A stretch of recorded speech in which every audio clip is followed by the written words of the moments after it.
Hallo und herzlich willkommen zu unserer heutigen gemeinsamen Runde. Schön, dass du dabei bist. Hallo auch von meiner Seite. Wir freuen uns, dass du hier bist, um ein bisschen Deutsch mit uns zu lernen. Genau. Das Thema für heute ist Grundwortschatz, speziell der Wortschatz rund um Schule und Lernen. Mhm. Das ist besonders für dich gedacht, wenn du gerade Deutsch auf dem Niveau A2 lernst oder vielleicht diese Wörter festigen möchtest. Richtig. Wir haben da mal so 15 wichtige Wörter für dich rausgesucht, die in diesem Bereich halt immer wieder vorkommen. Unser Ziel ist es, dir zu helfen, diese Wörter nicht nur zu verstehen, sondern sie auch, bald selbst benutzen zu können. Ja, genau. Wir schauen uns dabei eine Mischung an. Nomen, also Substantive, dann Verben, die Tunwörter und auch ein paar Adjektive, Eigenschaftswörter. Wohl eine gute Basis, würden wir sagen. Absolut. Diese Wörter sind quasi wie Bausteine, die dir helfen, über deine Lernerfahrungen zu sprechen oder Texte zu diesem Thema besser zu verstehen. Ja. Lass uns keine Zeit verlieren, oder? Einverstanden. Fangen wir direkt mit einem ganz zentralen Ort an, den fast jeder kennt. Die Schule. Die Schule. Genau. Das bedeutet auf Englisch School. Mhm. Ein Ort, an dem gelernt wird, klar. Oft von Kindern und Jugendlichen, aber Erwachsene gehen ja manchmal auch in eine Sprachschule.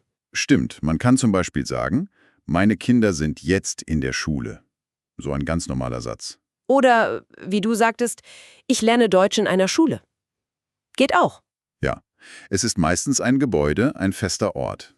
Genau. Und die Schule ist ja mehr als nur das Gebäude. Es ist auch die Institution, die Zeit, die man dort verbringt.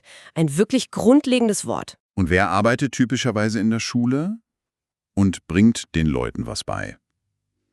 Das ist Der Lehrer, der Lehrer. das ist der Teacher. Mhm. Also die männliche Person, die unterrichtet. Wichtig, wenn es eine Frau ist, sagen wir die Lehrerin. Guter Punkt, ja. Das muss man unterscheiden. Mhm. Man könnte sagen, mein Deutschlehrer erklärt die Grammatik sehr gut. Oder unsere Lehrerin ist sehr geduldig. Ja, der Lehrer oder die Lehrerin hilft halt beim Lernen. Sie geben Wissen weiter, erklären, stellen Fragen, geben Aufgaben. Eine sehr wichtige Person im Lernprozess. Absolut. Und wenn es Lehrer und Lehrerinnen gibt, wer sind dann die Personen, die von ihnen lernen? Das sind dann der Schüler und die Schülerin. Genau. Fangen wir vielleicht mal mit der Schülerin an. Das ist das englische Wort Female Student oder Pupil. Also ein Mädchen oder eine Frau, die in die Schule geht oder generell was lernt. Anna ist eine fleißige Schülerin. Und die männliche Form ist dann der Schüler. Richtig, der Schüler. Das ist der Student oder Pupil. Ah ja. Zum Beispiel, der Schüler fragt den Lehrer etwas. Oder, mein Sohn ist jetzt Schüler in der 5. Klasse. Okay, also haben wir die Schule, den Lehrer, die Lehrerin, den Schüler, die Schülerin. Mhm. Und was ist so die Hauptaktivität, die all diese Personen verbindet? Sie alle sind dort zum Lernen. Lernen. Genau. Das ist das Verb, auf Englisch to learn. Ein ganz zentrales Wort für dich. Absolut. Und wichtig für Gespräche über die Vergangenheit. Das Perfekt bildest du mit haben. Es heißt, hat gelernt. Hat gelernt. Zum Beispiel, ich lerne jeden Tag neue deutsche Wörter. Das machst du ja vielleicht gerade auch. Hoffentlich. Oder Imperfekt.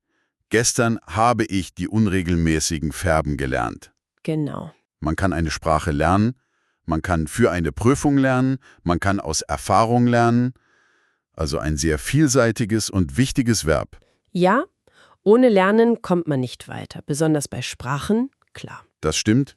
Und womit kann man besonders gut lernen, gerade wenn man eine Sprache lernt oder in der Schule ist? Oft braucht man Ein Buch. das Buch, genau. Auf Englisch Book. So ein klassisches Medium zum Lernen und Lesen. Man kann sagen, ich lese gerne in meinem Deutschbuch oder für den Kurs brauche ich ein neues Buch. Mhm. Bücher enthalten Texte, Bilder, Übungen, sehr hilfreich. Ja, absolut. Das Buch ist immer noch ein sehr wichtiges Lernmittel, finde ich. Auch im digitalen Zeitalter. Ja, man kann es in die Hand nehmen, Notizen machen. Viele Schüler haben ja ganz viele Bücher in ihrer Schultasche. Stimmt. Und was macht man typischerweise mit einem Buch? Man kann darin lesen. Lesen, das ist das Verb to read. Ah, und Achtung, Ja, das ist unregelmäßig. Ich lese, aber, du liest, er, sie, es liest. genau, Wir lesen, ihr lest, sie lesen. Und das Perfekt ist auch mit haben, hat gelesen. hat gelesen. Zum Beispiel, ich lese gerade einen interessanten Artikel online. Oder eine Frage. Hast du das Buch schon gelesen? Mhm.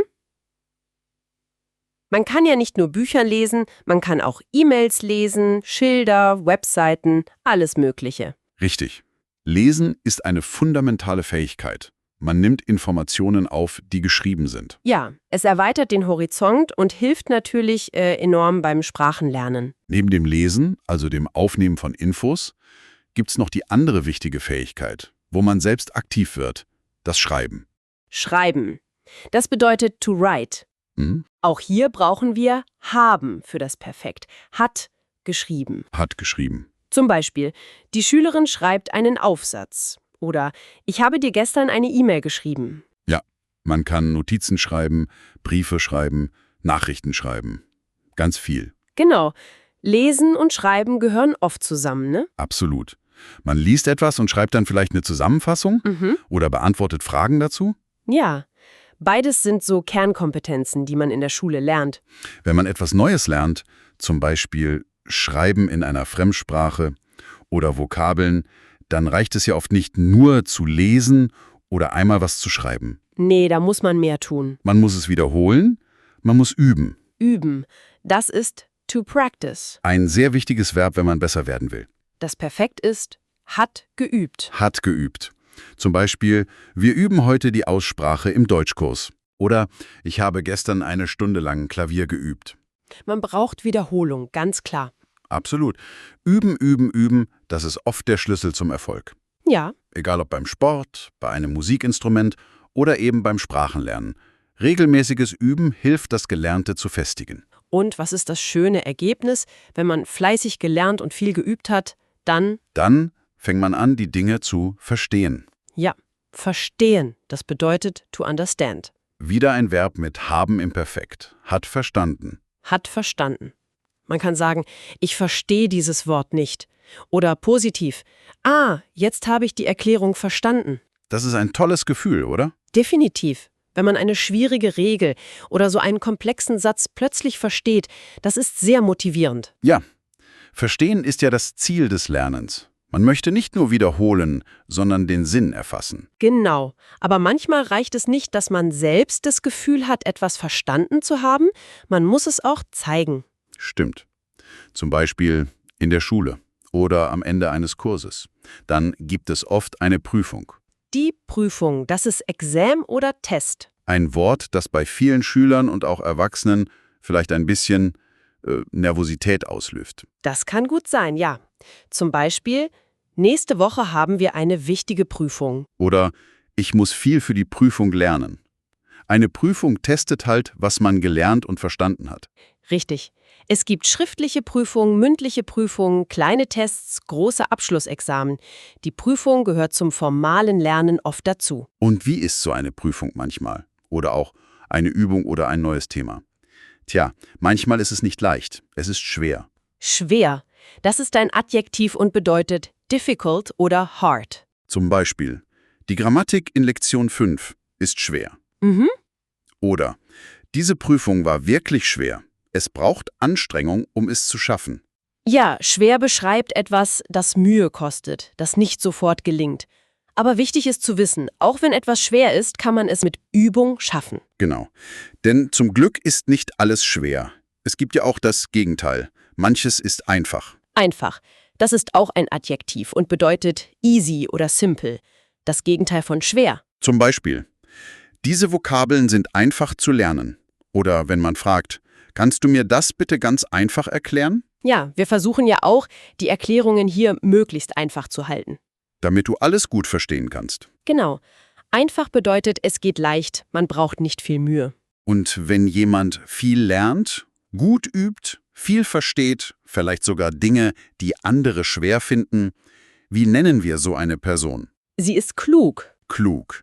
Das Adjektiv bedeutet smart oder intelligent. Man kann sagen, meine Schwester ist sehr klug, sie lernt sehr schnell. Oder das war eine kluge Frage. Das ist ein Kompliment, ne? Absolut.